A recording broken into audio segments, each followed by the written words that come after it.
começando mais um podcast Café Quente com Rogério Cafeteira.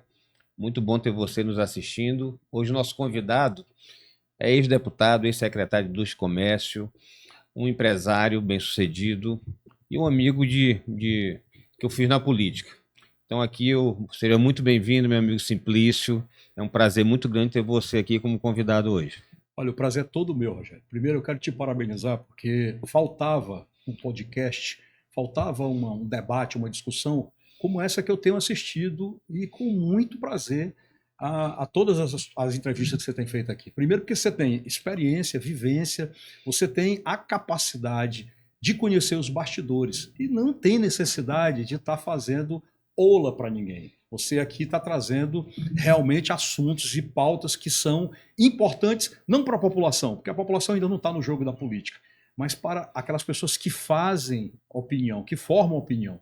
Então, o formador de opinião que não estiver te assistindo, ele está perdendo muito, porque você está levando muita informação importante para as pessoas através dos quadros. E para mim é um prazer muito grande estar contigo aqui e com o Wanderson. Simplício, na verdade, assim, quando eu pensei no formato, pensei muito de entrevista, porque eu não sou jornalista e eu tenho que confessar uma coisa, eu achava que antes, quando começou essa ideia do podcast, eu digo, não, entrevistar é uma coisa fácil. O difícil é ser entrevistado e eu na minha vida sempre fui entrevistado e achava que era difícil, mas não é não. Ser entrevistado, no meu caso, eu achava bem mais fácil do que entrevistar. Mas estou aprendendo e assim, aqui é mais um bate-papo, uma conversa, é a oportunidade que eu tenho de fazer perguntas que as pessoas queriam fazer para muitos Exato. dos convidados e não tem a oportunidade. Então, eu acho que a gente traz os bastidores, traz a história da política, que é interessante também, as pessoas saberem de fatos que ocorreram, como eles ocorreram nos bastidores, e é essa que é a nossa intenção. E abrir a possibilidade de todos os segmentos. Todo Perfeito. mundo aqui é extremamente bem-vindo. Se ainda não foi convidado, vai ser, né? Os que já foram, ainda não aceitaram, continue de portas abertas. Aqui não é uma questão meu podcast não retrata a minha opção política, meu lado político. É uma forma aqui da gente debater e ouvir as diversas opiniões. Simplesmente começar. Vamos lá. Aí já é um pouquinho de entrevistado, né? De Aham, entrevistador, de jornalista. Mas só para as pessoas que não te conhecem, aham. para tu fazer um resuminho da tua trajetória, principalmente na política. Como tu começaste, os que tu já disputou e como é que até hoje. Como Olha, é que... eu não vim de família política, eu não vim do meio político, mas eu sempre tive uma motivação política muito grande desde os movimentos estudantis. Eu era empresário e sempre isso, por conhecer o Maranhão, conheço o Maranhão como vendedor, como coordenador de vendas, como empresário, conheço praticamente todos os municípios do Maranhão. E por entender que esse Maranhão já está num ciclo vencido que não é de hoje, eu coloquei meu nome à disposição da população. Isso faz mais ou menos 13 anos.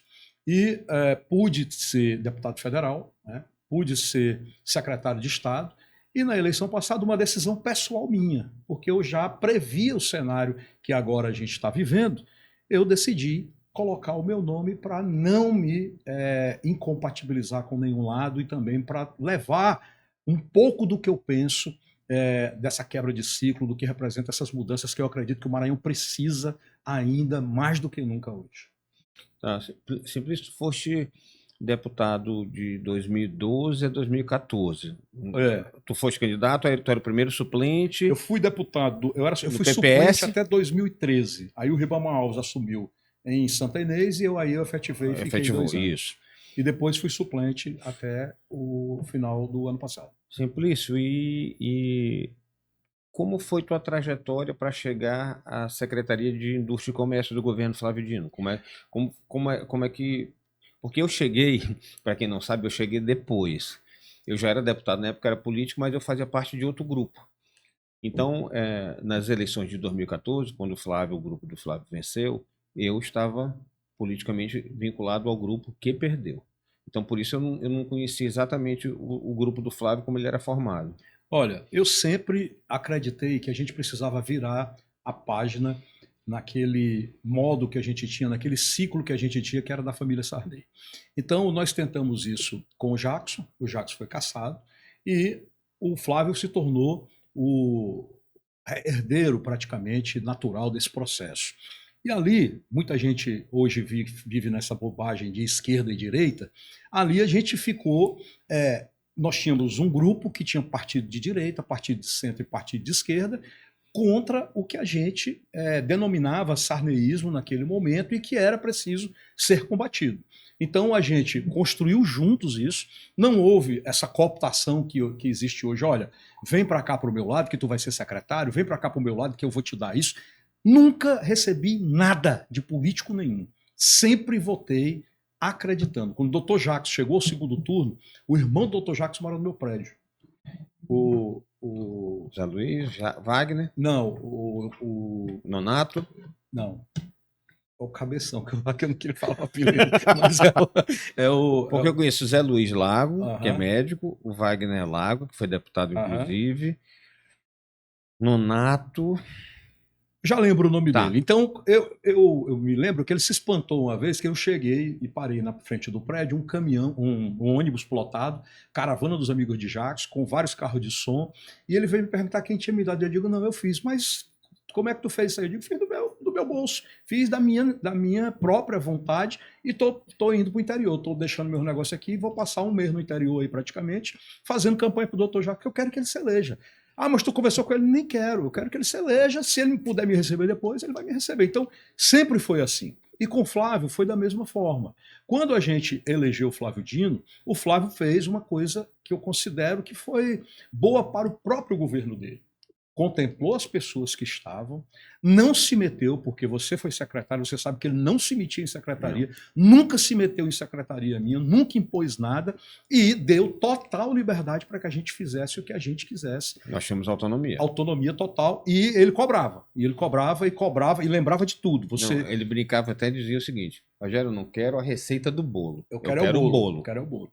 E, então, assim, a gente foi convidado para essa secretaria, porque eu vou te dar uma informação, como você publica informações interessantes. Na pré-campanha, como eu tinha uma empresa que trabalhava com a questão de saúde também, eu fui cotado para ser o secretário de saúde. Ah, mas aí tu já adiantou minha segunda pergunta. Então vai lá. Era essa pergunta que eu ia te fazer em seguida. Se houve realmente, porque assim, na época tinha um zoom, né, nos bastidores, que tu seria o secretário de saúde. Isso. Era a minha próxima pergunta que eu tinha feito. Por que eu não fui ser o secretário de saúde? Porque quando eu estava na Câmara, eu levei para a Câmara os desmandos que o então secretário Ricardo Murat estava fazendo aqui. E eu herdei ali, fui abraçado ali em Coroatá, de graça pela população. Os empresários se reuniram para bancar minha campanha, a juventude se reuniu para bancar minha campanha. Quem era oposição ao Ricardo se abraçou com o Simplício. E aí a gente tinha já uma coisa muito aguerrida, né? Tinha um debate já muito forte entre mim e o Ricardo Murat. E existe a transição. E uma transição de Secretaria de Saúde não é como a transição do esporte, não. Da Secretaria de Indústria e Comércio e tal. Tem paciente na UTI, tem medicamento, tem uma série de coisas. E aí eu mesmo cheguei e disse, está inviabilizado, eu não vou insistir nisso aí, vamos ver, fica à vontade e tal. E nem questionei que eu queria outra secretaria. O Flávio foi que disse, Simplício, e aí, eu quero você no governo, como é que a gente faz? Eu disse, Flávio, eu me identifico muito com a Secretaria de Indústria e Comércio. Mas Secretaria de Indústria e Comércio... Poxa, mas a secretaria... Não, mas é essa aí que eu acho que eu tenho identidade, que eu posso fazer um bom trabalho, e busquei fazer o melhor que eu pude lá. E aí eu até... que no podcast, apesar de eu ter recebido aqui, todos até o momento são, independente de convidados e pessoas da política, são amigos pessoais. Mas eu não gosto de ficar elogiando, porque assim, eu acho péssimo, né? Até quem está nos assistindo já acha que o negócio é combinado. E tem podcast que está muito jocoso, muito meloso. O cara não chama o sujeito para entrevistar, chama para puxar saco. Para puxar saco. Complicado. Mas assim, eu queria fazer um reconhecimento. Eu acho que tu, na época, fomos secretários juntos. Eu fui secretário de 2019 a 2022. Eu via tu com uma atuação muito efetiva, Eu acho que tu desempenhaste um ótimo trabalho, eu acho que tu conseguiste fazer uma interlocução muito interessante na época, que o Flávio tem essa imagem ainda de mais de esquerda, mas então eu acho que com a área empresarial, que eu acho que em determinado momento tinha alguma não diria rejeição, mas uma trava com o Flávio, acho que tu fizeste muito bem naquela época esse meio de campo. Obrigado. Eu vi ali, Rogério, assim, porque é, quem realmente toca o Maranhão é a iniciativa privada. Se você for pegar um estudo que saiu recentemente, que diz que o Maranhão não se sustenta, 180 municípios do Maranhão não se sustentam, aquilo é uma imbecilidade. Aquilo é coisa de um tecnocrata sentado num birô em algum lugar que fez um estudo a partir de dados de algum sistema. Porque o que é que nós precisamos? É por isso que eu digo que esse ciclo ele já está podre no Maranhão e ele precisa mudar. Se nós trouxermos para o negócio, né, a gente efetivar os negócios, a gente colocar o quitandeiro, o barraqueiro, o pipoqueiro, o padeiro que não tem um CNPJ, formalizar esses negócios, se nós formalizarmos esses negócios, a gente vai mudar essa realidade, porque aquilo ali é realmente as rendas, a circulação de recursos, que a gente só registra a parte do público. Então, assim, realmente as máquinas estão cada vez mais caras, a prefeitura hoje é muito cara, e você não tem um ciclo, você não registra essas rendas. E eu conheço essas realidades de perto. Então, se você avança para essa formalização, você muda essa realidade. Eu conheço isso. Então, eu não fui atrás dos grandes apenas, e também não me ative a esses megas projetos faraônicos que vêm para salvar o Maranhão. O que vai salvar o Maranhão é a produção, são os arranjos produtivos locais, são os comerciantes que estão na informalidade e que a pandemia deu uma lição que muita gente não entendeu ainda. Chegou a pandemia, tem um dono de supermercado que faturava cerca de 500 mil por mês. Ele declarava 20 mil. Como é que ele ia dizer para o banco que o banco tinha que compensá-lo em cima dos 500 e não dos 20? Muita gente não aprendeu essa lição ainda. Então, a formalização ela não é importante só para o governo, não. Ela é importante principalmente para o empreendedor. E o maranhense é muito empreendedor, mas ele precisa de ajuda para a formalização dos seus negócios. E penso que, na verdade, é uma curiosidade que eu queria ouvir tua opinião, porque é uma área que tu tem um conhecimento bem maior que o meu. No governo de Flávio, teve um projeto que era tocado pelo Mais IDH. Sim. Por que tu acha que aqui que a gente não teve o resultado esperado? Que eu acho que era uma coisa que o Flávio esperava muito e acabou que a gente não teve. Eu não sei se teve questão de pandemia, eu também não sei como é a medição, se é uma medição que realmente traz a realidade dos fatos, mas o certo é que oficialmente os índices não mudaram, nós não avançamos como era o esperado. O que tu acha que ali foi? O Flávio não se metia às secretarias da gente, mas eu era o cara que eu procurava me meter em tudo e às vezes ele até não gostava. Mas eu não me metia quando eu não tinha uma certeza das situações que eu estava levando. Qual foi o principal equívoco do Mais DH? E é o equívoco também desse programa do Brandão. É que você não vai reverter pobreza se você não gerar emprego e renda. Então, o que eu ainda levei do meio para o fim? Flávio, nós precisamos anexar um arranjo produtivo a cada cidade do Mais IDH. Deu exemplo, por exemplo, da Riachuelo. O cara da Riachuelo, um mega empresário do Rio Grande do Norte, montou a Riachuelo no Brasil inteiro. Mas ele fez uma oficina de costura no interior do Rio Grande do Norte, onde as roupas que você comprava na Riachuelo naquela época, hoje estão vindo da China, sim, mas naquela época era produzido lá. As pessoas costuravam em casa, isso era recolhido, montado num determinado galpão e depois enviado para São Paulo. Nós tivemos aí, por exemplo, o que está acontecendo nos presídios, dos calçamentos. Esses calçamentos poderiam estar sendo feitos em uma ou duas cidades dessa também, não apenas no presídio. Sim. Porque isso ia gerar renda, entendeu? Se você apenas manda o médico, se você apenas manda 200 conto por mês, isso não faz diferença nenhuma na vida da pessoa. Isso não é mais nada hoje em dia, né? A tecnologia hoje permite que o médico atenda sem necessariamente estar indo lá. e faça uma triagem, porque ao invés de você atender todo mundo, você tem que atender os casos mais graves e trabalhar a prevenção.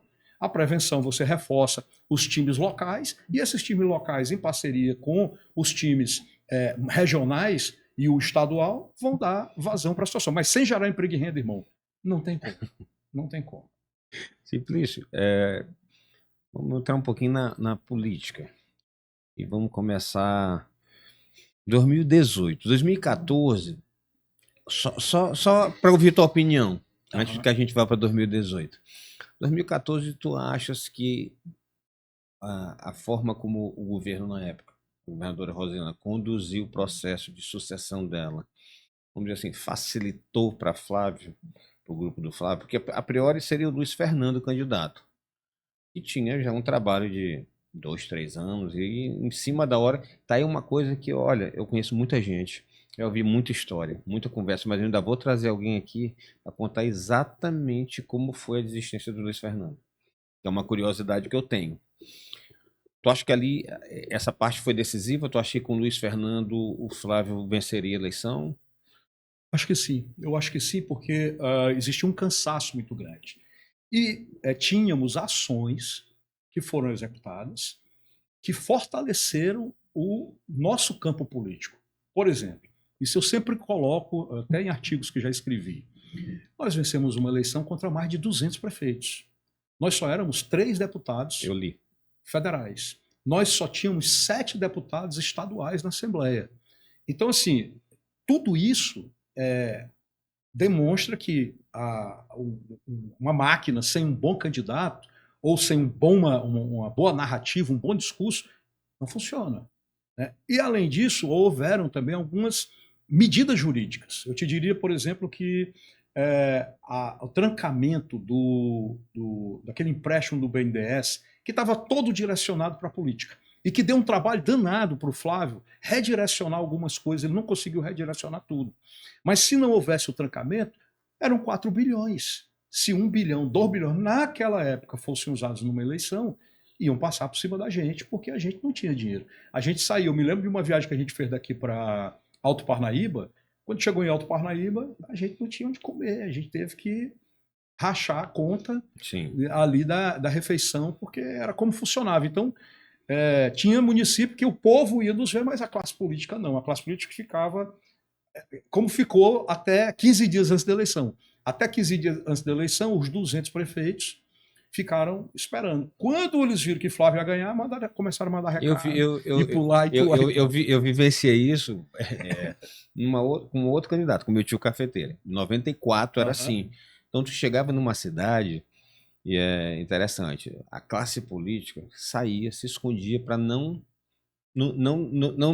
ter a possibilidade que a gente tivesse o mínimo de contato, nem olha receber. Que não tinha Instagram naquela época. E não tinha Instagram. Então, assim, era só eu imagino como Flávio, como deve ter sido essa campanha. Apesar de, na época, eu me lembro, tem um amigo nosso em comum, Marcelo Tavares, que gente finíssima. Que no meio da campanha e tal, ele me ligou, Rogério, vamos com a gente, tudo, apoiar. E eu disse, Marcelo, deixa eu te falar, não tenho coragem de ir. Eu não vou ter coragem de me olhar no espelho. Porque agora, eu vim até aqui, agora que eu vi que o barco está afundando. Na verdade, não estava afundando, o barco já estava afundado. Eu pular agora, para mim, vai ficar muito feio. Passou a eleição, eu vou cumprir meu compromisso com eles. Aí, depois disso, se vocês quiserem conversar, eu estou de portas abertas. Mas eu não tenho coragem de ir agora. E outra coisa, vocês também não precisam do meu apoio, porque vocês já ganharam a eleição.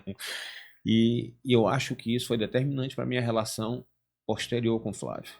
Porque, assim, muita gente fez isso que tu tá... Eu estou contando essa história por esse fato. 15 dias, quando todo mundo sentiu que a eleição estava ganha, aí tem os adesistas que colam e na política é interessante porque o adesista, às vezes, se tu não tomar cuidado, tu fez toda a construção, quando tu chegar, ele já está na tua frente lá na porta. Esse cara que eu tenho chamado a atenção até do próprio Brandão, que, assim... existe 90% da classe política que você, por exemplo, que eu conheço, não se encaixa nela, que é o que eu chamo de leonista. O leonista é aquele cara que suga até o último momento de quem está lá no Palácio dos Leões E quando, quando muda o governo, ele já está lá na porta, já está lá beijando a mão, como a gente diz aí no jargão popular. Né? Tem uma piada que contam, deixa eu ver se é a mesma que tinha um deputado, eu não vou falar o nome porque é pai de um amigo, mas que disse o seguinte: eu não mudo de posição, eu sou o governo, quem muda são eles. Vocês briguem aí, eu conheço essa, e é verdade. Vocês briguem aí e se resolvam. Na hora que vocês resolverem, vocês me avisam, que aí eu tomo minha posição. Agora eu vou logo avisando, eu só vou com quem tiver no palácio. Teve um amigo agora, teve coragem, Simplício. Eu cheguei, ele é o prefeito de uma cidade, um cara bem avaliado e tudo, e aí ele me encontrou e tal, falando de política. Ele disse: rapaz, eu vou com Orleans e tudo. Aquela briga da outra vez eu fui com o Everton e paguei um preço caro e tudo. Agora o pessoal briga e quer que eu entre nessa briga. Eu não vou entrar. Aí eu disse: certo, mas assim, e por acaso, se houvesse alguma mudanças, né? Porque na época se especulava, um tempo atrás, vai ser afastado, não vai ser afastado? Então, nessa linha de raciocínio, perguntei: e se fulano sair e o outro sentar, Felipe sentar? Ele disse: não, aí eu já apoio Felipe. Eu disse: rapaz, tu tem coragem de dizer isso no podcast? Tenho, pode me chamar que eu vou. Mas eu não quero fazer isso com ele não, que eu gosto dele. Melhor não. Não, melhor não, e pior que eu acho que ele não tá medindo, depois que ele medir, aí ele vai te culpar. Pior não é isso. Depois eu vou te contar quem é, mas o pior é que eu acredito que ele tem coragem de dizer. Essa aqui é a pior parte. Uma figura. Simplício, aí sim, 2018. 2018, o Flávio, fortíssimo. Eu acho que naquele momento era praticamente imbatível. E foi formada a chapa. O Flávio firmou, porque naquela época tinha, eu não sei se tu te lembra, mas tinha muita especulação, muitos companheiros querendo ocupar a vaga de vice. Sim. Mas o Flávio segurou e manteve o Brandão. E a chapa de senador foi formada pelo Everton e pela Elisiane. O que tu acha, como é que tu analisaria essa formação do time de Flávio? Tu acha que ele acertou, que ele errou? Eu acho que ele errou. Eu tenho o maior respeito pelo Flávio, tenho deferência, eu acho que é um cara inteligentíssimo, necessário para o Maranhão, para o Brasil. Mas em 2017, eu coloquei para o Flávio que ele deveria pensar nessa situação. Pensar na questão já da sucessão e avaliar muito bem os dois nomes para o Senado. Eu votei com ele nos nossos dois candidatos, mas votei avisando que estava votando a contragosto. Votaste por ele? Votei por ele. Votei pelo nosso time, votei pelo movimento, pelo grupo que nós tínhamos. Em relação ao Brandão, ali eu citei dois nomes. Eu disse: olha, tem duas pessoas aqui que têm total perfil para ser o teu vice e ser o teu sucessor. Um deles, você citou ainda há pouco, Marcelo Tavares. É um cara aglutinador, é um cara que sabe conversar com todo mundo, é um cara que realmente poderia ser hoje, inclusive, um candidato de consenso, porque ele conversa muito bem com o lado de Brandão e conversa muito bem com o lado de Flávio Dino. E o segundo nome foi o nome do Felipe. Na época eu disse: vamos fazer, pensa nisso, mas assim, houveram muitos desafios no governo do Flávio, pouca gente sabe disso. Quando a gente assumiu o governo ali, Rogério, 2014 para 2015, houve uma queda muito grande nas transferências constitucionais e o Estado perdeu muito dinheiro. O que salvou o Estado? A economia que todos nós secretários fizemos nas nossas pastas. A gente começou a fazer economia e fazer planos. E de repente, um dia, em junho, mais ou menos, não sei se você já estava lá conosco nesse momento, o Flávio chega e diz: não façam mais planos com a economia que vocês fizeram, porque a gente não vai chegar no final do ano e vou prestar desse dinheiro. E aí, ele já pensando no ano seguinte, ele lançou aquele aumento do ICMS, que ali era necessário. Hoje, esse ICMS de 23% hoje, ele é um absurdo para o Maranhão. Mas aquele aumento de 23% salvou o ano seguinte. E em 2017 foi a repatriação, que foi o dinheiro que estava no exterior, Sim. que voltou e que veio uma parte para o Maranhão. Então, assim, foram anos de muita agonia até chegar à véspera de 2018. Foram duas decisões que o Flávio tomou sob pressão. E quem estava vivendo ali com ele, que a gente conversava, trocava muita mensagem e também debatia, não era o governador e tal, era como colegas mesmo de um time. Quando foi no segundo governo, houve a pandemia. E aí, assim, a pandemia hoje, ela acabaria com o Maranhão, com a gestão que tem. Eu rezei muito para que a gente não tivesse uma repetição ou um evento parecido com aquilo. Porque, primeiro, foi a única vez, eu nunca vi nada emparedar o Flávio. Nada. Ninguém empareda o Flávio. Eu acho que não tem presidente da República, não tem presidente americano. Acho que nem o Papa consegue emparedar, mas a pandemia emparedou. Porque ele tem comorbidade e ele ficou apavorado, mais apavorado ainda, com a possibilidade de que houvessem muitas vidas perdidas no Maranhão. Então, assim, foram uma contextualização para poder te dizer o seguinte: foi erro. Foi um erro não ter trocado o vice, porque é água e óleo. Brandão é água e Flávio é óleo, ou vice-versa. Mas são duas cabeças completamente diferentes. Na verdade, a tua análise aqui só me corrige, não é sobre a pessoa. Não, o Brandão é um cara gente boa demais. Também, só que pensamentos completamente diferentes. Você não faz um governo, Rogério, você sabe muito bem disso, em 4 anos. E a gente perder, a gente descontinuar o que vinha sendo feito é muito complicado, porque o prejuízo é da população. Quem acaba pagando a conta não é o ex, é o povo. Então, assim, se tinha um programa em andamento, e foi por isso que eu não fui apoiar o Brandão, porque assim, eu podia ter apoiado o Brandão, estaria secretário de Brandão, ou mesmo com um mandato de deputado estadual e deputado federal. Mas eu não vi ainda, Rogério, e espero que a gente possa produzir uma pessoa executiva para conduzir o Maranhão. Porque a gente não teve ainda um executivo, uma pessoa que tenha capacidade. O Flávio tem uma capacidade, uma cabeça fantástica. Você sabe que a gente ia lá, você falava uma coisa um ano para ele, um ano depois ele, tá, mas você naquela reunião naquele dia e tal, como é que tá isso? Então a cabeça dele é muito boa, ele sabia, controlava o governo todo através da cabeça. Não abria um computador, não abria um celular e tinha todos os números na cabeça. Então, assim, isso foi muito bom, porque isso evitou. Eu sei que tem muita gente que hoje até está satisfeita, porque na época que nós ganhamos o governo, a gente que pregava mudança queria mudança apenas do preposto de determinados contratos, preposto de determinados esquemas. Então o cara, não, agora vai mudar, mas vai mudar o seguinte: esse contrato aqui é do fulano, agora ele vai ser meu. E com o Flávio não teve isso. Não teve essa coisa, porque assim, eu não estaria no governo, eu não permaneceria no governo se eu tivesse lá a mulher do Flávio me ligando, o irmão do Flávio me ligando, o irmão do Flávio se metendo na minha secretaria. Eu não ficaria. Porque eu entrei na política, não foi para ser mais um político. Eu entrei na política para ajudar a mudar a política.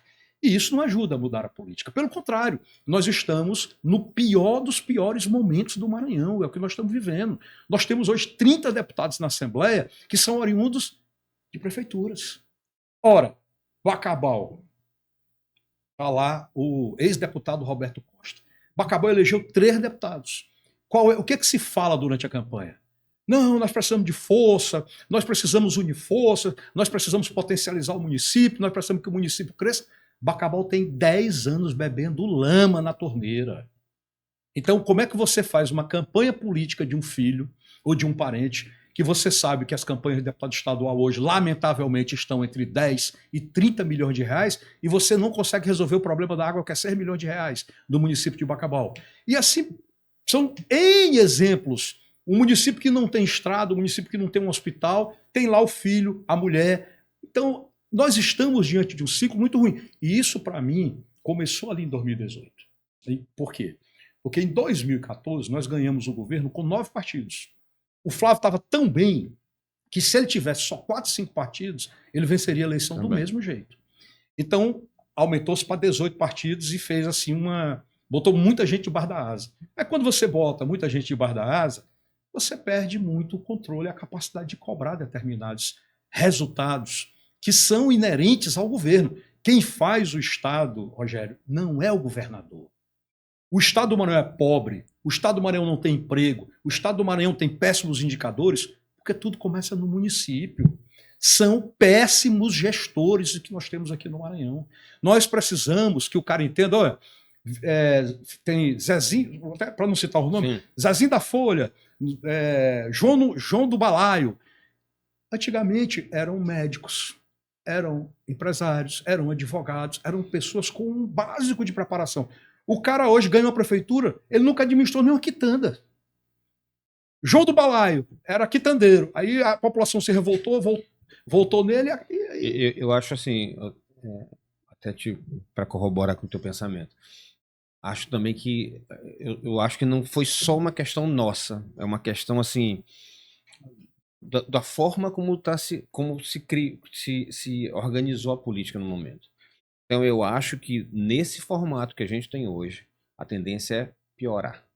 Por quê? Você vai para uma eleição de deputado, algumas pessoas vão primeiro porque não sabem a realidade de um deputado estadual. Na verdade, a cabeça deles, de grande parte de que está lá, é o seguinte: eu vou gastar 10, 15 milhões para me eleger, aí eu tenho X de emenda, tenho tanto de gabinete, tenho não sei o quê, eu vou ter. Aí ele já pensa o seguinte: como é que eu vou pegar esse dinheiro? Ele não vai para lá para servir, ele vai para se servir. Ele faz aquilo ali como um investimento, como se ele fosse uma empresa que ele investiu tanto, e se ele investiu 10, ele vai querer tirar 20. E o pior, Rogério, que às vezes o cara que está indo, o próprio deputado, não sabe nem o que é. Quem sabe é o pai, é o tio, é alguém que está botando, e vai queimar o CPF do sujeito também, né? Eu não sei se você viu, eu tô, onde eu estou passando, onde eu estou sendo chamado, que eu estou evitando publicar determinadas situações para me proteger e proteger as pessoas Sim. também que eu reúno, que eu converso, que eu faço palestra. Só tem um jeito, é a gente se unir numa campanha contra parente de prefeito. E para a população, que eu vou até colocar em primeira mão aqui para ti, é pedir para a população, tá bom, não tem jeito, porque domina-se os partidos, fecha-se as condições financeiras, econômicas para você concorrer em qualquer lugar, e isso não estou falando, tem deputado hoje que não tem condição de ir para a reeleição. E sentiu porque entrou lá turbinado por uma máquina e a máquina acabou e ele não vai voltar. Então, qual é o segundo ponto? Além de fazer a campanha contra o parente de prefeito, é cobrar para votar no parente do prefeito. Eu acho que um prefeito que sai de uma cidade, por exemplo, que não tem água, que não tem o básico, não tem um hospital, e vai pedir voto em outra cidade, ele não está em pedir voto. Ele não está em fazer aliança como se divulga. Aqui uma aliança. Ali foi um acordo financeiro. E esse acordo financeiro não chega na ponta. Então o povo tem que cobrar. Vamos estipular um preço. Olha, para votar num deputado parente de prefeito é R$5.000 por eleitor. Por eleitor. Agora, se você não recebeu os 5 mil, pensa quem é que merece o teu voto sem você receber o dinheiro. Porque se você vai votar no parente de prefeito que está gastando o dinheiro do povo lá da cidade aqui, por que você não vota numa outra pessoa por simpatia, por capacidade, essa coisa toda? Eu vou falar, o Simplício está falando aqui de 5 mil, mas o pior não é isso. O pior é que quando você, hoje no formato que se tem da política aqui, eu diria que 95 a 99% dos políticos eleitos aqui, o voto é literalmente comprado. Então é calculado R$200 um voto, R$300 um voto, R$400 um voto. Então, infelizmente, por isso que eu não vejo nesse... Mas esses 200 não chegam no povo. Não. Eu estou te falando só para eles entenderem o seguinte, que isso que tu está falando não é uma metáfora, é um fato. Só que para essa turma devia ser mais caro. Tem que ser, porque é o seguinte, se nós não consertarmos isso aqui no Maranhão, isso vai virar patrimônio da classe política, e o povo vai ficar sem saúde, sem educação, sem estrada, e só a classe política. Ô, Rogério, eu entrei na política, tem um político, que eu vou evitar citar o nome aqui, eu diria assim, eu tinha pouco, mas eu tinha 10 vezes mais do que esse cara. Hoje esse cara tem 300 mais do que eu. Então, assim, de onde é que esse dinheiro veio? Esse cara não tem uma empresa, nunca teve uma carteira assinada. Como é que é isso? Então, gente, a gente precisa entender que esse modelo ele está podre. E esse modelo ele está levando cada dia mais o Maranhão para o buraco. Quando eu tenho prefeito, vamos lá, começar o grande mal do Maranhão é o legislativo. E eu vou começar nas prefeituras. Os vereadores são de quem? Do prefeito. Do prefeito. Os deputados estaduais, a maioria de quem? Governador. Os deputados federais, a maioria de quem? Do presidente? E os senadores? Do presidente também. Aí vamos lá. Caiu a ponte de Estreito. Quem foi o senador que bradou, que cobrou? Naquela ponte, eu ainda pensei assim, eu digo, gente, são tantos milhões de emenda impositiva, de emenda de bancada, que também são impositivas. Ninguém observou essa questão dessa ponte. Quem já destinou R$ 1 para a recuperação da ponte? E sobre os aposentados roubados no Maranhão, qual é o senador que levantou uma voz? Uma voz. Então, os senadores são de quem? Dos maranhenses ou do presidente? Então começa daí. O nosso legislativo precisa de pelo menos uma voz no Senado que diga, que realmente defenda o Maranhão e não o presidente. Como também na Câmara dos Deputados, Rogério, a mesma coisa. E na Assembleia? A Assembleia, o incômodo hoje em ter oposição. Gente, o Flávio tinha oposição. Eu sempre ouço aí um deputado... Qualificado, inclusive. Pois é, vamos pegar o exemplo do a nosso Rosiana amigo... também teve extremamente qualificada. Vamos pegar o exemplo do nosso amigo Wellington do Curso. O Wellington do Curso fez oposição a Flávio Dino. Flávio. Hoje o Wellington do Curso está onde? Tu sabe que agora eu não sei. Brandão. Ele é da base de Brandão. Não, porque o Wellington é meu amigo, mas assim, de vez em quando ele vai mudando. Eu mas não hoje sei ele exatamente. É Brandão. Aí a pergunta que eu quero te colocar para você refletir. Vem cá. Se hoje o Wellington está na base de Brandão, quer dizer que quando o Brandão era vice-governador, ele mandava no Wellington para o Wellington fazer oposição ao Flávio? Então, quem tem mandato hoje, esse comportamento, essa posição não pode ser atribuída ao Felipe Camarão. O cara tem mandato, ele é dono do mandato, ele faz o que ele quiser. Então, assim, o Legislativo do Maranhão é um dos elos que mais contribui para o empobrecimento do Maranhão, porque a gente não tem vigilância, a gente não tem fiscalização. E o papel do legislador, do vereador, do deputado, do senador, é legislar e fiscalizar. E a gente não tem o objeto de fiscalizar. Com relação à emenda que você colocou aqui, vou te dar uma informação. Nós temos 18 deputados e 3 senadores. As emendas que esse pessoal recebe por ano representa mais do que a metade dos... Marajá do Sena não recebe o que um deputado federal recebe por ano. Marajá do Sena. Então, assim, como é que não tem uma entrega? Eu fui deputado federal, lá na minha região deixei uma Praça da Juventude, deixei um bosque lá, que era servidor naquela época a emenda. Deixei, tá lá, as minhas obras estão lá. Ao sujeito vai hoje no município brada, porque eu tô fazendo uma parceria com o prefeito aqui e tô mandando emenda para cá. Tá, e essa emenda vai virar o quê? Virou o quê? Simplesmente é uma coisa que eu acho interessante hoje, que eu acompanhei meu tio, né? E quando foi senador pela última vez, eu vi assim a briga que era para você ser o padrinho de uma obra. Então assim, se eu mandei uma emenda, a primeira coisa que tu fazia era colocar aqui o ofício e tal, noticiar, carimbar, que foi você e tal que mandou o recurso. Hoje em dia é uma briga louca para a pessoa se esconder, ela quer fazer. Eu acho assim, tem um espírito público muito bonito, né? Porque é o seguinte, eu quero fazer o bem, mas não quero que ninguém saiba. Fazer o bem sem olhar a quem. Né? E assim, a gente sabe que. E na outra ponta disso, o patrimônio pessoal disparado. Disparado.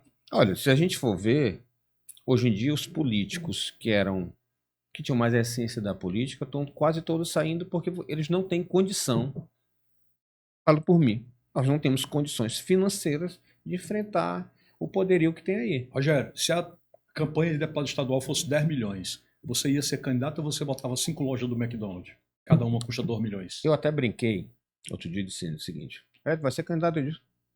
Olha, hoje no cenário é muito difícil, porque assim, eu não tenho uma função que me dê visibilidade. Eu não sou secretário. Meu pai já morreu e não era prefeito. Meu tio também já faleceu. Então, assim, na minha primeira campanha, obviamente que o meu tio ser senador me ajudou muito. Mas hoje as coisas pioraram e ficou uma coisa muito mais financeira. Então eu não teria condição. Mas assim, se me chegasse hoje e dissesse o seguinte, Rogério, quanto é que tu acha que é possível tu te eleger? Eu vou dizer um número, mas hoje, acho que hoje seria difícil. 10 milhões de reais. Aí o que que eu faria? Aí disseram, o que tu faria? Rapaz, eu dizia, rapaz, vamos pra guerra. Me dá os 10 milhões aí. Aí, se ele me entregasse numa sacola, Simplício, a primeira coisa que eu faria, Aham. na primeira ponte, eu jogava meu celular fora, pegava meus 10 milhões e ia me embora. Ia me embora, ia montar um negócio, ia trabalhar e ganhar, porque assim, com os 10 milhões hoje é difícil você ganhar se você estiver fora da política com 10. Hoje, até para estadual, é pouco, né? Porque tá uma loucura. Eu acompanho alguns amigos, assim, uma matemática maluca que eu não consigo entender, mas eu acho que hoje eu não entraria. Porque eu sei o que é ser deputado. Então eu sei que essa matemática que eles fazem não funciona. É porque o dinheiro não é deles, né? O dinheiro é público. Não funciona. É aquele artigo que eu escrevi. Você tem lá vários contratos que a cidade não enxerga esses contratos e que eles são pagos em dia, com valores altíssimos, e ninguém fiscaliza. Eu nunca falei isso, mas vou comentar aqui agora, porque a gente está nessa discussão. Quando eu fui ser deputado a primeira vez, eu tinha empresa que trabalhava para o governo. E trabalhava, porque eu ganhei a licitação, inclusive porque na época, o governo que eu ganhei, meu tio era político e era oposição. Mas eu fui lá, ganhei a licitação e veja, assim, nunca tive nenhum problema. Foi no governo de Rosiana, eu ganhei, o secretário era Luiz Fernando, na época, no primeiro contrato que eu ganhei. Nunca falei com ele, sempre recebi direitinho, sem problema nenhum. Só que quando eu fui deputado, o que eu disse? Olha, eu não quero que chegue mais na frente e alguém diga, não, eu vou sair da empresa, deixo minha mulher aqui, eu deixo uma pessoa minha, e assim, porque senão vão chegar e vão dizer, ó, tu tá com empresa aí ganhando dinheiro e tal. Aí o que eu fiz, Simplício? Que hoje eu me acho um bobão, fechei a empresa. Encerrei, vendi, encerrei. Quando é o contrário, hoje em dia as pessoas entram quando não tem empresa para montar uma empresa para trabalhar para o governo. Essa é a ideia deles. Mas voltando aqui para o nosso assunto. Tu falaste de Brandão, que tu discordava porque achava que era água e óleo com Flávio. Sim. E os senadores? Bom, os senadores, Rogério, o que é que eu entendo de um Senado? De uma pessoa que vai para o Senado? Que ela precisa ter uma visão estratégica do Estado. Então, por exemplo, hoje, eu acho que os dois nomes melhores que nós temos para ir para o Senado aí seriam o de Rosiana e do próprio Brandão. Porque eles já conhecem a máquina por dentro e podem ajudar não só o Maranhão, mas o Brasil.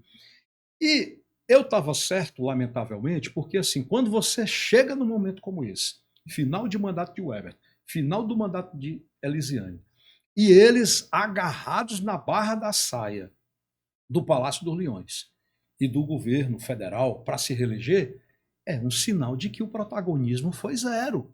Que o resultado do mandato depois de 8 anos não vale nada. Ou seja, o que é que vale? Vale eu ir no pacote.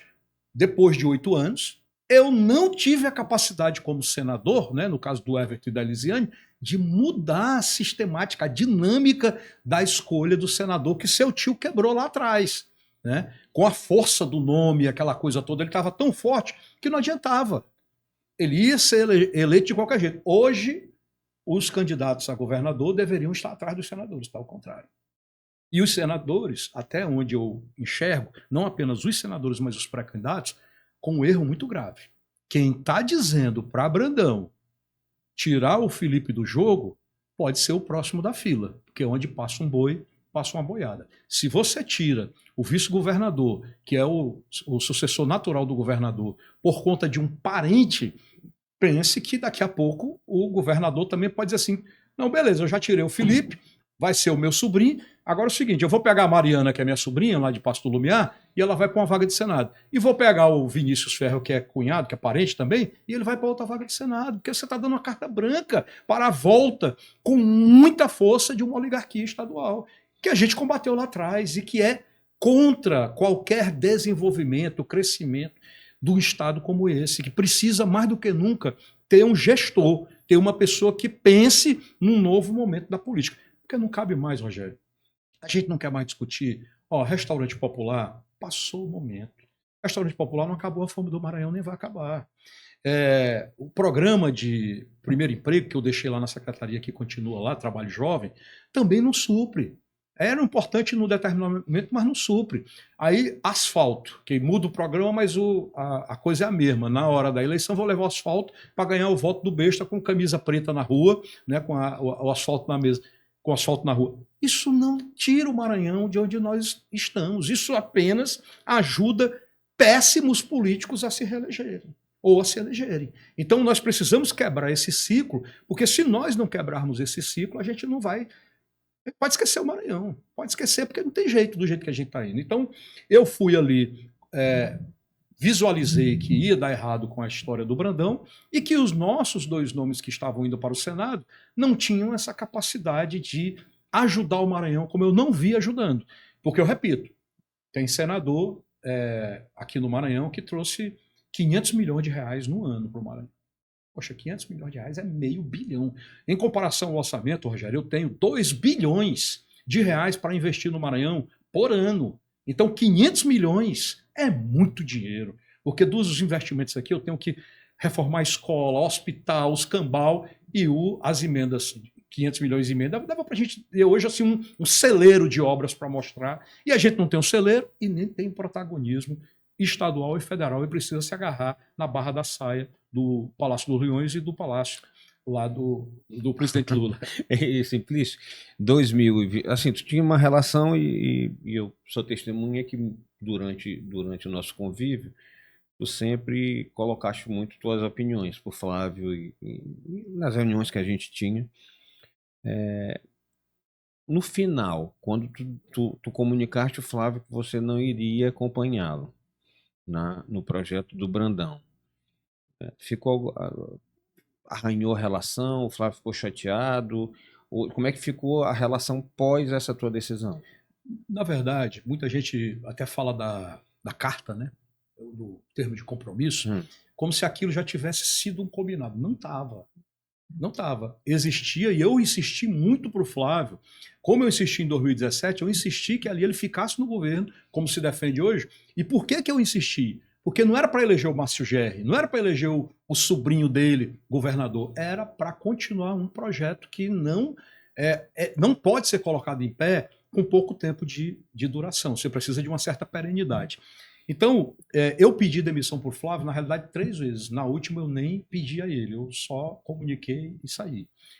Eu pedi demissão numa determinada situação interna. Sim. Ele me chamou, a gente conversou, lavou roupa e tal, como a gente sempre fazia. Né? As reuniões ali eram muito light, na hora da lavagem de roupa suja era pesado. Eu sei. Então, eu sei. Mas assim, a gente, pai de boa, tocava a vida para frente. Depois eu pedi demissão de novo, em setembro ali do ano anterior da eleição. E quando eu vi que não ia acontecer de ele permanecer e que o candidato ia ser Brandão, aí eu nem conversei mais, eu disse, meu irmão, deixa eu tocar minha vida. Eu não acredito no que o Brandão vá fazer o que a gente precisa. Tenho o maior respeito pelo Brandão, um cara bacana, um cara gente boa, mas eu não vi o Brandão administrar nada antes de administrar o Maranhão. Então isso me assustava muito, né? Como a gente está vendo aí. É uma teia que a gente não tinha, a gente tinha um comando. A gente brigava lá dentro do palácio, muita gente, mas tu não falava nada, porque eu estava dentro do governo, mas você é testemunha do tanto de debate, do tanto de confusão que eu tive com o Flávio ali, e o Flávio era um cara, assim, líder. Por quê? Porque ele ouvia a gente. E quando a gente estava certo, ele dava verdade. a mão à palmatória e dava o mérito a quem tinha mérito. Agora, não tinha essa história dos outros estar se metendo, principalmente quem não é do governo. A Assembleia era tocada pelo Otelino. Ele nunca se meteu na eleição da Assembleia. Nunca se meteu. Você sabe disso. O Otelino comandava a Assembleia e ele apenas tinha uma relação republicana com a Assembleia. Hoje é lamentável. É uma Assembleia que é uma Câmara de Vereadores de interior. A gente tem uma presidente, com todo respeito à mulher, à pessoa, à deputada, mas ela apequena o poder público porque ela faz uma propaganda, ela parece uma presidente de Câmara de Vereador do interior, que ao invés de defender a Câmara do interior, que esse é o papel da presidente da Assembleia, defender a Assembleia, ela coloca o governo, a campanha do sobrinho do governador, em primeiro lugar, em relação à Assembleia. Então, assim, é um momento muito complicado que a gente está vivendo. E, e a relação com o Flávio depois? Tranquilo. Assim, eu acho que todo mundo tem que entender, até tem essa história dos áudios aí que está rolando. Que nós vamos chegar nela já já. Pronto, então eu não vou chegar nela ainda. Aí. Com o Flávio, assim, ó, Flávio saiu da política. Flávio saiu da política. E Flávio é um cara focado no que ele faz. Você sabe disso, você conheceu isso.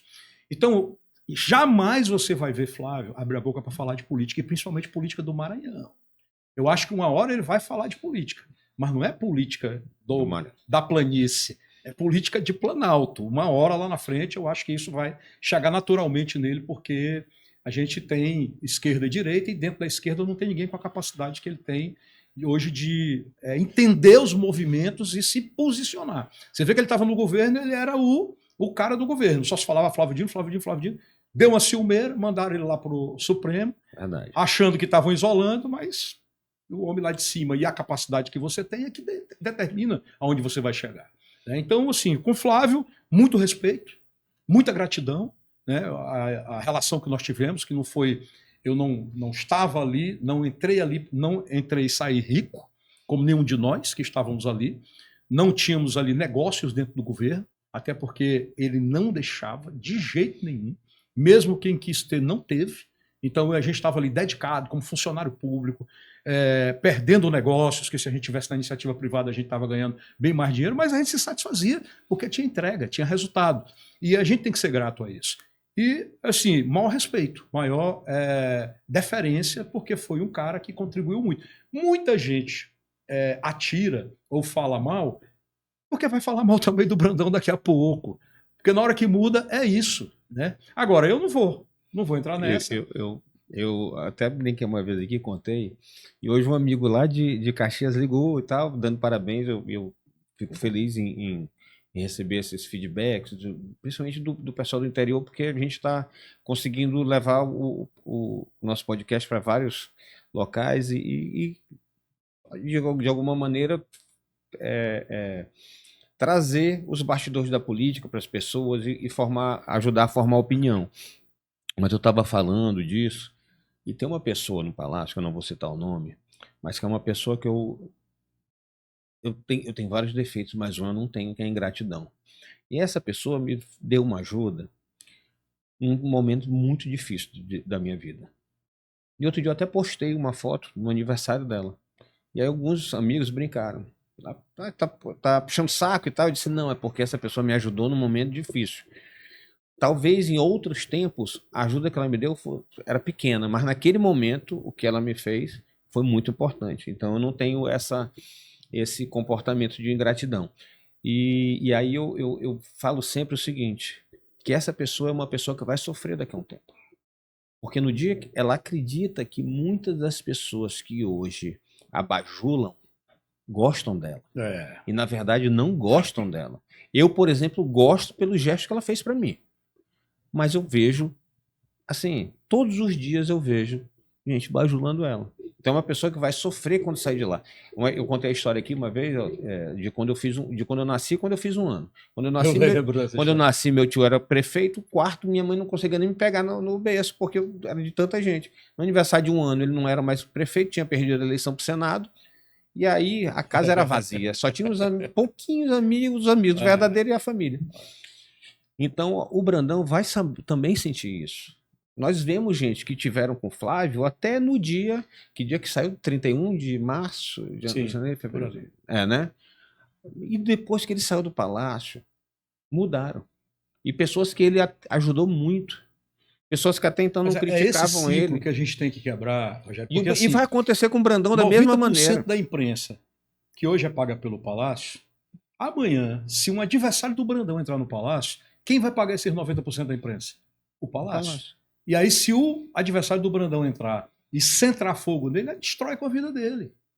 Então, eu fico até, já falei isso até para o próprio Brandão e em artigo também, o entorno do Brandão parece que não gosta muito do Brandão. Isso é até um alerta para, não talvez para pessoas de segundo grau de parentesco, mas de primeiro grau de parentesco. Porque você querer que o Brandão fique sem mandato para o sujeito que não tem capacidade política chegar a um mandato, ou para o cara que não deu certo na vida para nada e hoje tem 10 contratos no governo, continuar com esses 10 contratos, ele é muito amigo de Brandão, né? Porque é isso que está acontecendo.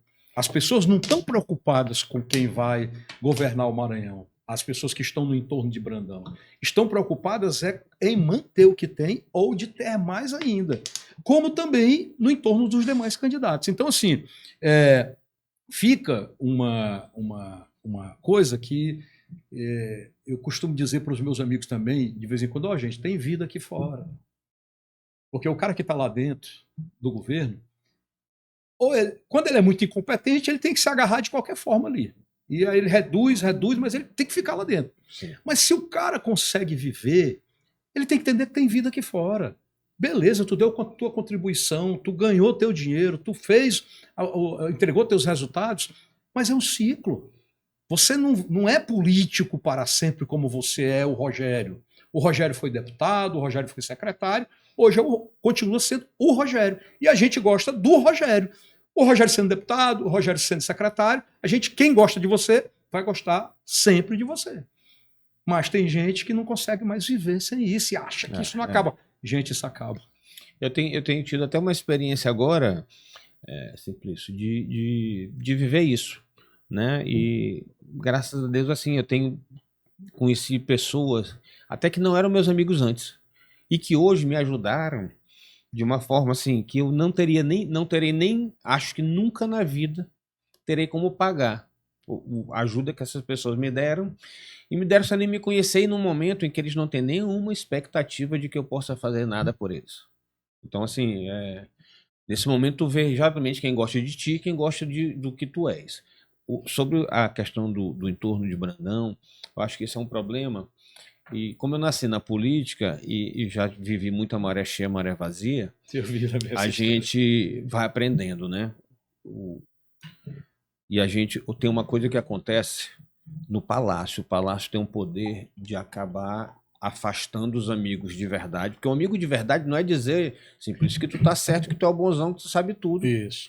O amigo de verdade é para te alertar: olha, eu acho que esse caminho aqui não é o melhor para ti.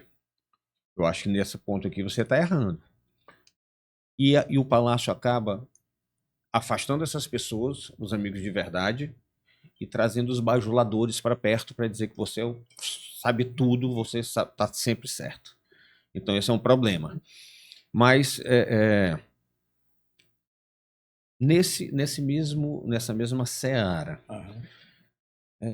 na tua análise, o que aconteceu? Porque o Márcio Gerri esteve aqui há pouco tempo e relatou um acordo que teria havido.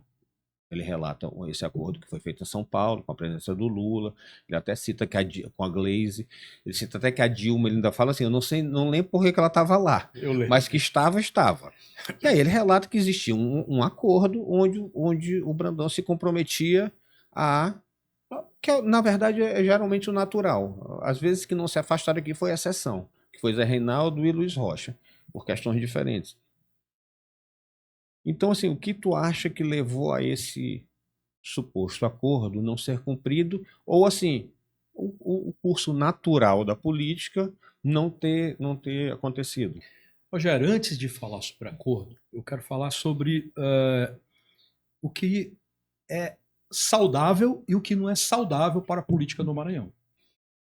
Seria saudável se o Brandão chegasse para o Maranhão e dissesse que ele não acredita no Felipe, que o Felipe não tem capacidade e que tem um deputado federal, um senador, um executivo que seria melhor do que o Felipe para ser o candidato a governador. Quando o Brandão chega e diz que o Felipe não e que o sobrinho sim, aí não é saudável. Isso não é saudável sob aspecto nenhum. Isso é inclusive humilhante para a classe política, porque os prefeitos, os deputados estaduais, federais e senadores, eles não estão se rendendo à capacidade de um possível próximo líder, possível próximo governador. Eles estão se rendendo ao dinheiro. É por isso que eu acho que tem que ser cobrado o voto. Acho que a população tem que começar a extorquir mesmo, principalmente de quem tem mandato e tem parente, ou tem prefeito querendo eleger parente. Porque é tudo resultado da força financeira. O que a gente está deixando para o Estado? Então, antes de falar sobre acordo ou não acordo, eu já digo que é, assim, completamente equivocada a postura do Brandão. O Brandão teve uma grande oportunidade.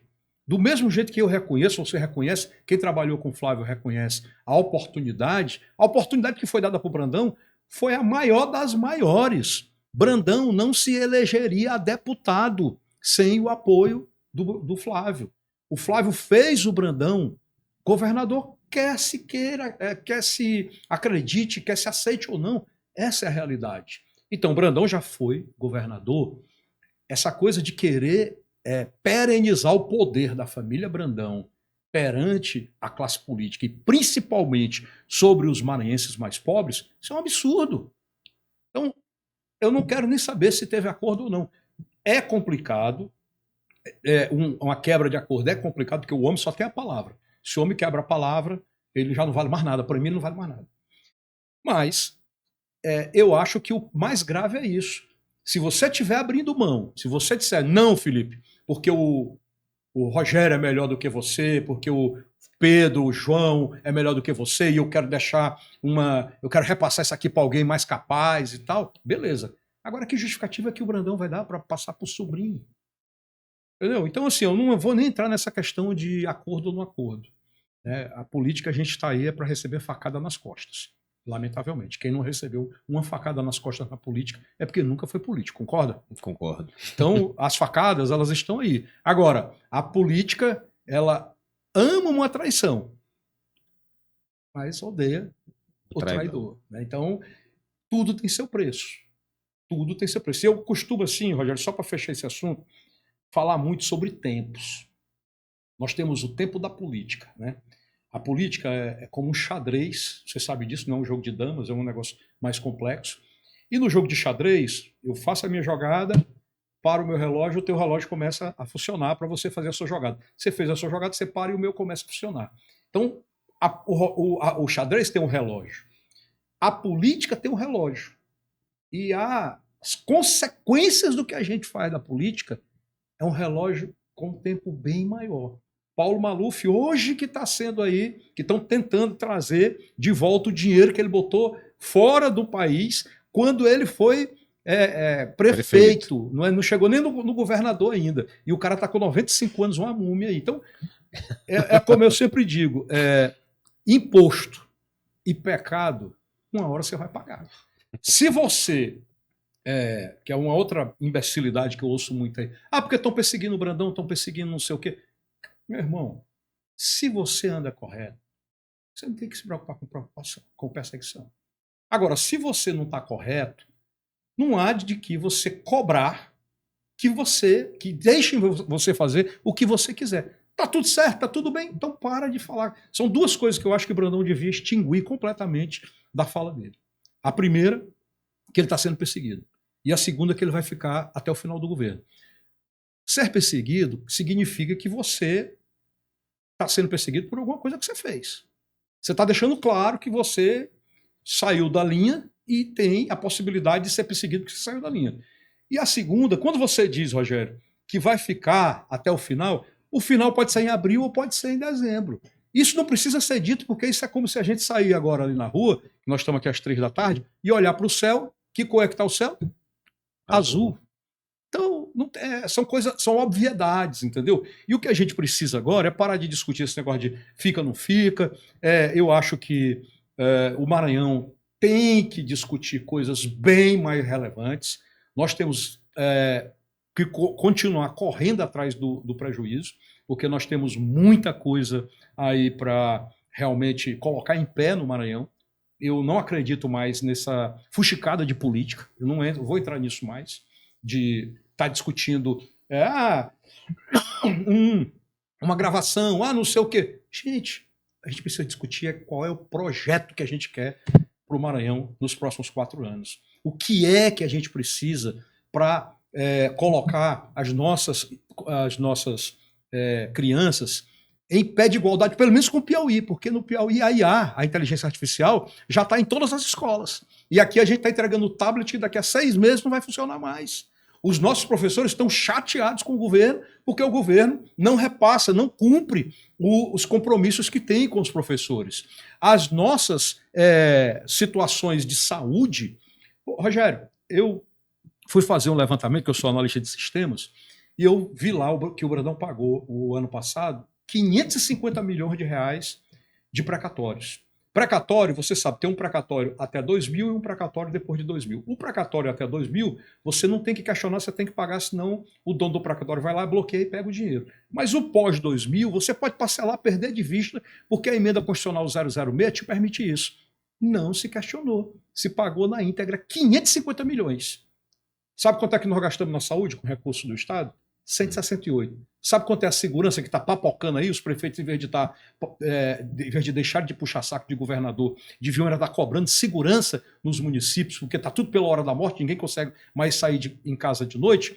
600 milhões. Eu gastei 600 milhões com a segurança e gastei 550 milhões em pagamento de conta que eu podia parcelar a perder de vista. Então, falta prioridade, falta plano. Nós temos grandes técnicos no governo. Esse trabalho, por exemplo, que o Marcelo, que é um cara fantástico, que faz um grande trabalho, mas não adianta eu ter um cara fazendo um grande trabalho daquele se eu não tenho uma prioridade, se eu não tenho um planejamento, se eu não tenho um plano de gestão para o Estado, que é isso que eu quero discutir. Eu vou lá chegar numa roda, vou para dentro da Assembleia, como eu estou vendo hoje, o cara ir lá, porque nesse áudio pode ter isso, pode ter... Isso é papel de deputado, isso é papel de roda de fuxico, isso é papel de quem senta na porta para fazer fuxico do vizinho. Nós precisamos discutir cadê a segurança do Estado? Cadê a educação? Como é que estamos essa questão da fome? Vamos continuar mascarando 1 milhão de pessoas que dizem que saiu da insegurança alimentar, mas continuam nela, só estão aí confiados nos números do IBGE? Ou seja, um faz de conta. Então eu não vou perder muito tempo se teve ou não teve acordo. O que eu acho? Eu acho que o Felipe é super importante hoje para o Maranhão. Porque o papel do Felipe é estratégico para não deixar o Maranhão retroceder. Se o Felipe for covarde de renunciar ao mandato para deixar o Brandão eleger um sobrinho e nós voltarmos a uma oligarquização da política, para mim, o Felipe... ele morreu até como uma pessoa do nosso convívio, da nossa amizade. Porque isso não se faz com o Maranhão. Então ele é importantíssimo, ele tem que segurar a candidatura dele, ele tem que segurar que não renuncie para que a gente não tenha esse retrocesso. E a inevitabilidade do Braide. Porque assim, eu vejo a política com muito pragmatismo. Tem uns imbecis, porque se Felipe chegar no governo é um candidato do PT. Eu sou admirador, um dos maiores admiradores do Rafael Fonteles, lá do Piauí. É do PT. Mas a cabeça do Rafael Fonteles não é a cabeça do PT. É um cara fantástico, matemático, inteligente, e que tem uma grande... Está preparando o Piauí para dar uma grande arrancada, inclusive nos superando. As pessoas pegam alguns estereótipos de petista e aí você já vincula ao pessoa do movimento e tal... Aí, por outro lado, diz assim, mas o Braide, se a turma do Camarão for pro Braide, o Braide se acaba. Gente, política é soma. Política é soma. E é bom que todo mundo entenda o seguinte. Tem o lulismo, tem o bolsonarismo, mas tem o maranhismo. Então a gente primeiro tem que pensar no Maranhão. E se você pensa no Maranhão, você quer o maior para o Maranhão, não importa se você é Lula, se você é Bolsonaro, o que importa é que a gente entregue o Maranhão nas mãos de uma pessoa que possa conduzir o bem o Maranhão. Então, a importância do Felipe e a inevitabilidade da candidatura do Braide. Por quê? São os dois nomes que eu acho que estão postos aí, que tem mais capacidade e competência e a possibilidade de chegar realmente ao governo do Estado e fazer um trabalho, porque conhecem o Maranhão, porque tem ligação com as pessoas, porque o Maranhão ainda é muito isso, Rogério. As pessoas precisam conviver, as pessoas precisam se conhecer, as pessoas precisam entender um pouco do dia a dia de cada comunidade, de cada região, de cada situação, para poder dar uma boa resposta para o Estado. Simplício, tu tocaste no assunto, eu queria só para te ouvir, o que esses últimos dias tem se falado muito nesses áudios que foram gravados, não sei que termo usar, vou dizer gravados sem autorização dos supostos envolvidos. Aí todo dia Tá mais ou menos como aquela história do Bolsonaro, que era 72 horas. Sai amanhã andando, daqui a 48 horas sai. Não, mas daqui a 72 sai. Algumas pessoas, alguns conhecidos, disseram que ouviram o áudio. E é que eu nunca desconfiar de nenhum deles. Mas assim, nenhum dos que me contou a mesma história do áudio. Sempre tem uma mudança. Mas tudo bem, você pode não lembrar ipsiliter o áudio. Mas assim, o que tu achaste desse movimento, dessa questão? Porque o que se especula é o seguinte, é que tiveram áudios e aqui foi encaminhado, vou contar a história do jeito que está na rua. Não estou dizendo que aqui isso é verdade ou isso é mentira. Estou contando o boato que existe. Que foi pego o material, encaminhado para um determinado jornalista. Esse determinado jornalista teria feito uma perícia que até hoje não se sabe. Primeiro se falou da Polícia Civil, depois a Secretaria de Segurança negou, aí depois falaram já que era uma perícia particular. O certo é que encaminharam para a Veja e até hoje essa matéria não saiu. Né? E não vou fazer juízo de valor. Eu queria assim, achar o que tu achaste o que tu acha desse assunto, dessa ação. Eu acho vergonhoso. Porque tudo que você citou aí, isso não vai ser de graça. Vão colocar um jabuti em cima do muro e jabuti não sobe muro. Nem foi enchente e com certeza vai ser mão de gente. Então, se quem produziu isso tiver um pouco de autorrespeito e respeito com o Maranhão, pague para não divulgar. Porque é vergonhoso. Eu vejo isso como um movimento de chantagem. Isso é a tentativa de mandar um recado para um ex-político que agora é ministro do Supremo, de dizer assim, olha, estão usando teu nome. Mas, Rogério, eu sou teu amigo. Aí eu vim aqui agora, passamos 2 horas aqui conversando. Aí eu vou sair e na esquina eu uso teu nome sem tua autorização. Tu cometeu crime? Não. Então, assim, qualquer um pode. Eu evito muito falar, como eu falei aqui, tenho respeito e tal. Ah, tá falando... Não sei. Entendeu? Porque você tem que preservar a pessoa que você conviveu e você também tem que se preservar. Então, no momento que você usa dessa fuxicada, isso é uma fuxicada, para tentar transformar isso em política, para dizer que está sendo perseguido, para dizer que tentaram impor uma posição. Gente, tentaram impor, não impuseram. Usaram o nome, tinha autorização, tinha uma procuração por escrito para usar o nome do cara. Então, peraí, gente. Vamos tratar do que a gente precisa tratar. Vamos deixar o desespero de lado, porque tem muita gente em torno de Brandão desesperado. Porque se Brandão sai da cadeira, acaba o plano de muita gente. Né? Muita gente. Eu não vou enumerar aqui, mas eu sei de gente que não consegue a reeleição. Às vezes eu acho que tem mais gente pensando em si do que no próprio Brandão. Acabei de te falar isso. Tem muita gente dizendo que é amigo de Brandão, mas quer ver a cabeça do Brandão na forca, a cabeça do Brandão na guilhotina, porque está se achando melhor do que o Brandão. Gente, agradece o Brandão, deixa o Brandão agradecer o Flávio Dino, deixa o Brandão ir viver a vida dele, deixa o Flávio Dino viver a vida dele. Vamos para frente. Acabou. Agora, querer achar que vai ficar a vida toda dentro do palácio, não vai, Rogério. Não vai. Tu já criou ordente lá dentro, né? E não está mais lá. A gente já passou no Nordor lá dentro. A gente não está mais lá. E a gente está vivendo. E essa é a vida. As pessoas têm que compreender isso. Isso faz parte do dia a dia. Não dá para achar que não vai passar. Vai, irmão. Vai acabar, irmão. Uma hora você vai sair daí, irmão. E eu não vejo politicamente argumentos. Enquanto esse grupo, ou essas pessoas, né, eu não falo nem do Brandão, eu falo esse grupo que está em torno do Brandão, perde tempo tentando fazer futrica entre Brandão e Flávio Dino, Brandão e Camarão. Eles deviam construir uma narrativa, porque essa narrativa está muito fraca. A narrativa é só, o Orleans se elege porque tem o palácio. Gente, eu já vi gente dentro do palácio perder a eleição.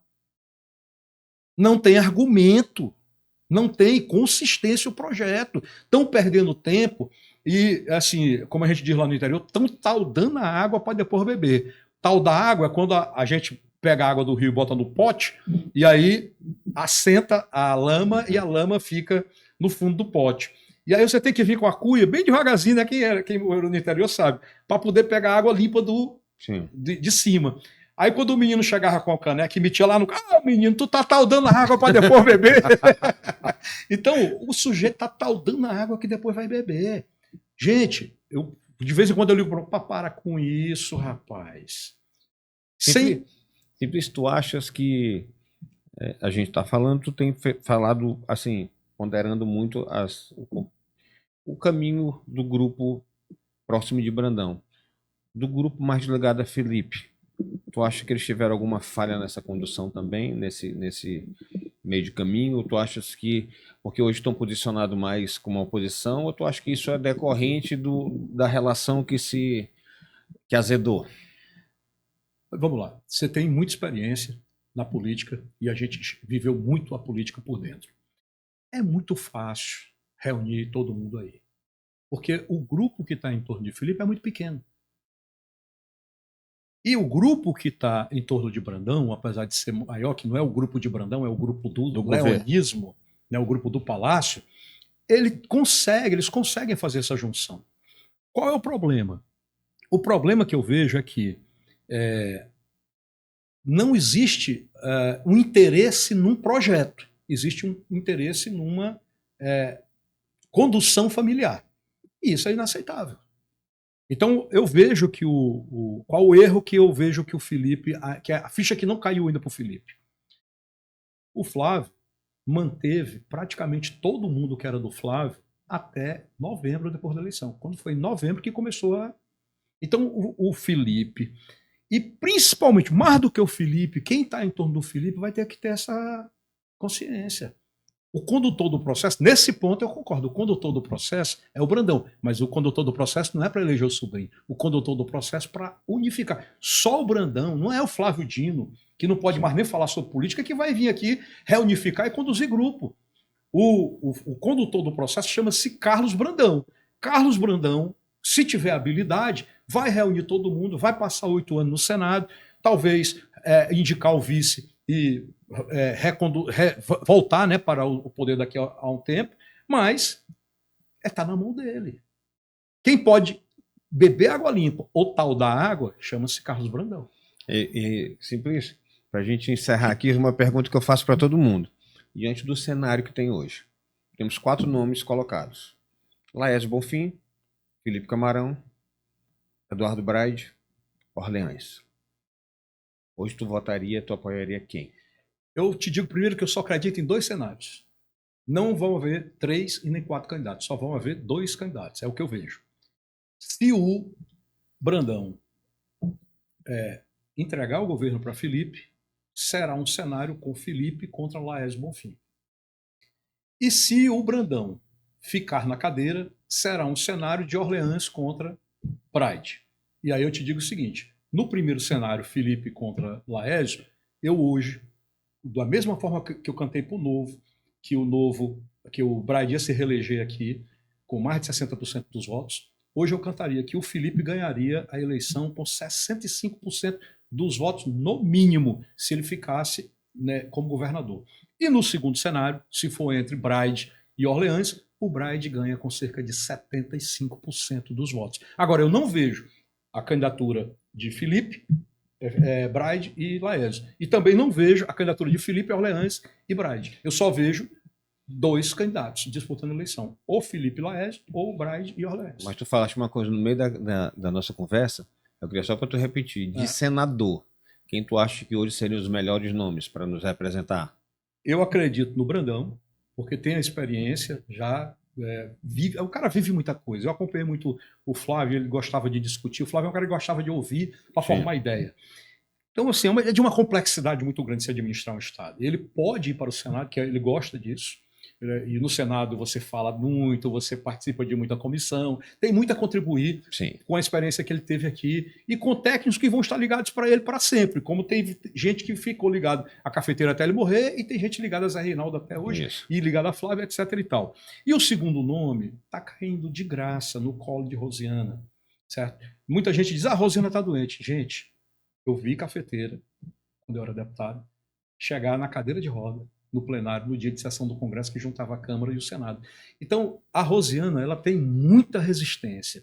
E eu vejo até que assim, é uma coisa que as pesquisas podem até estar dando um entusiasmo para esse momento difícil que ela está passando da vida dela. Agora, carisma de sobra e a culpa dos atuais senadores, que eu repito, se o Everton e a Lisiane tivessem protagonizado um bom mandato, não estava surgindo aí como segundo colocado, disparado, o nome da Rosiana.